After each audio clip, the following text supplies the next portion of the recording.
Now joining us is Julian Walker. He is the chief political correspondent. He's got a big title, chief political correspondent at the Virginian Pilot. And he's all over this Bob McDonnell deal. And you can read Julian every day in the Pilot. Just go to pilotonline.com. Julian Walker, great to have you with us again, Julian. Thanks for having me. Okay, now, Bob McDonnell yesterday paid back $2,400 to Virginians. He cut a check. Guy makes $175K and cut a check back to Virginia for what he said was food and other goods and some of the stuff that his kids took from the mansion. Here's my question. Is that enough, and is that going to solve the issue? I don't think it makes the problems go away, but it's a step of caution, a step of remedy, if you will. The governor has faced accusations from his former chef, Todd Schneider, who was in court yesterday on a motion to dismiss hearing for the charges against him, the chef, of allegedly stealing state property. The chef says that he was authorized to do so as payment for services that he had provided. In his court filings and in his conversations with investigators, he alleged wrongdoing by the McDonnells, including that the family took state property. The governor has done a review of the value of goods that was taken by his children. They determined that about $2,390, almost $2,400 in goods was taken over the last 3 years. Much of it, by their reckoning, is things like, Gatorade and, food that you would take back to college, which is what they're describing this as, that food that they sent with their children back to college. They say this is not against the law and not inconsistent with the practices of former governors who have had college-age children who have allowed their kids to take, some provisions, some supplies with them back to college when they return from visiting home. And so in what he is calling an abundance of caution, he says that he's repaying that money just to remove or mitigate any appearance that anything was improper was done. But he and his team and his attorney, Tony Troy, who's a former state attorney general himself, has said, there's nothing untoward about this, but just to remove any appearance of impropriety, they are repaying the state that money for the value of those goods. Okay, Julian, so in the scope of the world, look, the McDonald's have a pretty big family. They got kids coming back, and they go in, that's where they live. They eat there, so I know, when my own kids come back from college, the first thing they do is, hey, Dad, hey, Mom. They go straight to the refrigerator and the pantry. They clean us out. That's what kids at that age seem to do. So, this just seems to me on the surface to be a little over the top. They took Gatorade or they took this or that. So the bigger question is, I think, going forward, how do you think this is going to impact this Schneider thing that's going on? Do you think, based on what you've seen, there's a lot of allegations flying back and forth with things taken out of the mansion? Do you think there's anything there that was illegal based on what you've been privy to right now? Well, it's hard to say whether or not anything that was taken from the mansion violates the law. It is certainly fair to say that the defense that the McDonnells have offered, that when you reside in the mansion, you're going to consume state goods. Right. That is a legitimate claim. The state constitution requires that the governor, it does not specify his family, but it requires that the governor live at the seat of government, and the executive mansion on Capitol Square in Richmond is the seat of government. So he is required by law to reside there.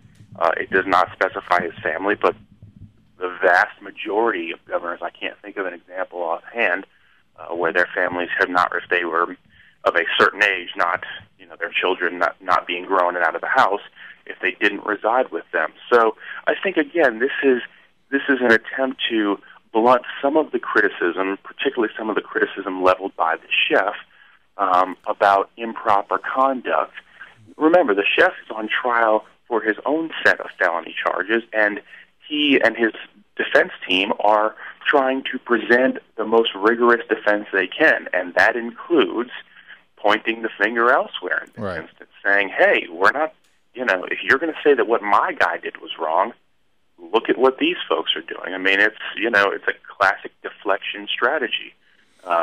Whether or not that solves all the problems that the governor is facing remains to be seen. Remember, there's a separate federal inquiry here, and so this may blunt what the chef is saying to some degree, but does it sway the investigators that are looking into some of the other gifts that the governor has received, gifts that did not necessarily come out of the mansion or were not purchased with state funds or state goods? That's a separate question.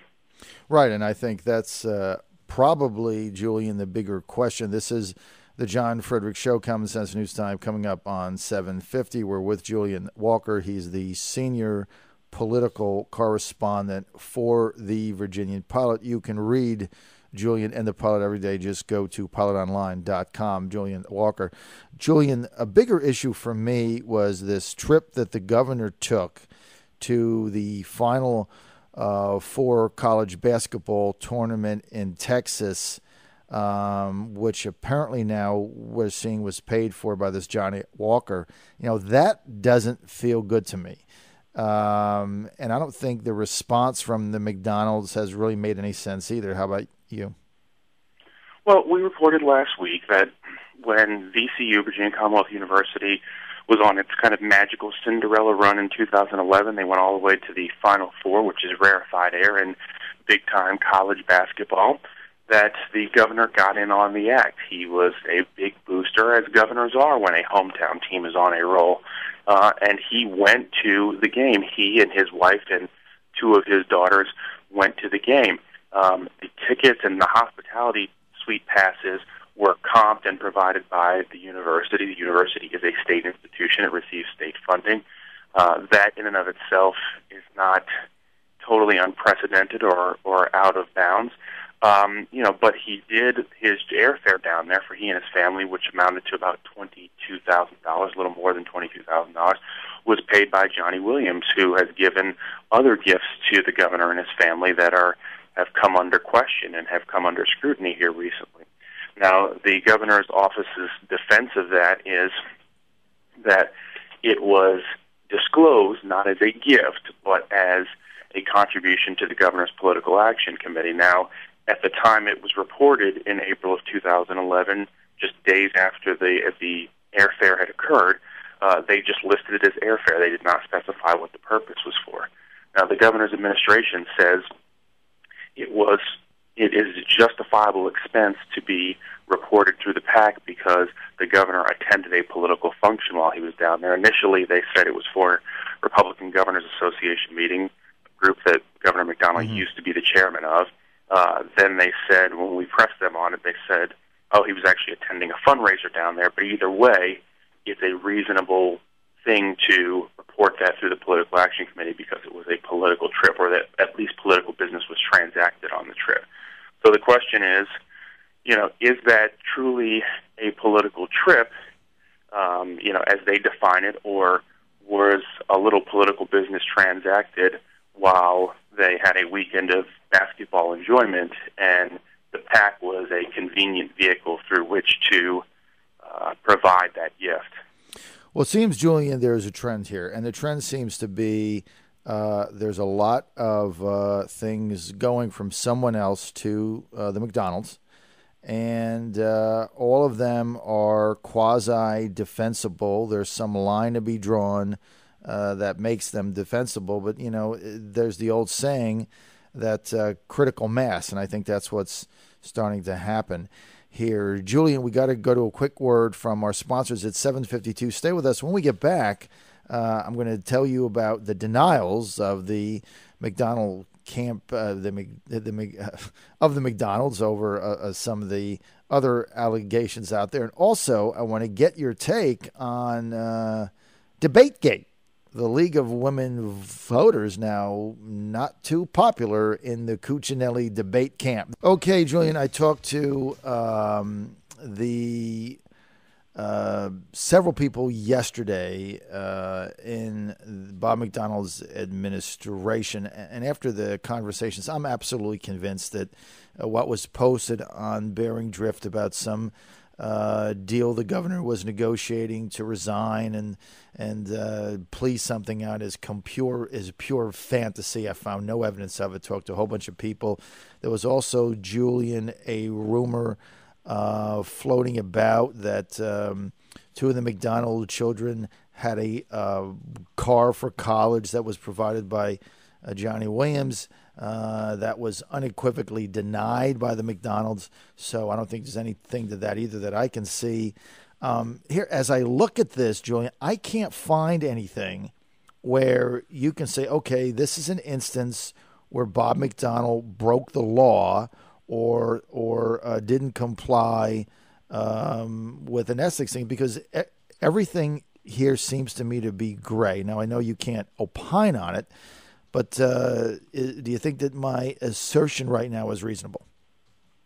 Well, I think there are a lot of people that believe that, and a lot of people, even critics of the governor, have said, where is the smoking gun? There are people who are defenders of him, partisans on his side who say that, and there are people who are critics of him.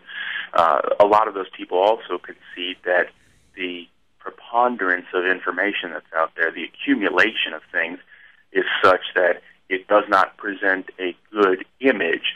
But is any of that kind of crossing the boundary into illegality? I don't know. I mean, one of the things that we've always found when the federal folks are involved in investigations is they don't reveal a lot of what they're working on. I mean, what you get is a lot of leaks. Sometimes, which has been the case in this circumstance. You get dribs and drabs of things, and so that creates a climate of discomfort for the person that is the subject of that steady stream of leaks or that steady stream of rumors. But again, the bigger question, as you point out, is does that mean that a law was broken? And so far, we just don't know that. Again, the governor's defenders say, where is the smoking gun? Where is even if this stuff, and certainly they're not going to acknowledge this for attribution, but even if this stuff all looks, tastes, and smells bad, is there proof that he did something legally wrong? And again, I mean, that is the huge unanswered question here. Right. Well, so far, no evidence of that, it seems to me. It's a Chinese water torture, but I can't see anything. It's all to do about nothing. And if the daughters took out a candy bar or a frying pan to college and then returned it, I mean, I don't even know what the issue is. Hey, we've only got a half a minute, but I do want you to weigh in on Ken Cuccinelli's decision not to agree to the League of Women Voters debates. He called it a left-wing forum. I've only got 15 seconds. Sorry to do this to you, but do you think that's a mistake or not? Well, it's a debate that Republicans have participated in before. Bob McDonnell, George Allen, they are among the Republicans who have participated in that debate as recently as last year for George Allen. Ken Cuccinelli did not meet the July 1 deadline to participate in it. He and Democrat Terry McAuliffe have been arguing over debates. To some degree, the debate over debates is an annual contest that we engage in. And right now, the two candidates have only agreed to 2 debates so far, which is below the typical 4 or 5. All right, Julian, we're out of time. You can read Julian Walker. Just go to pilotonline.com. My opinion on this: if there's a debate, Cuccinelli should agree to it.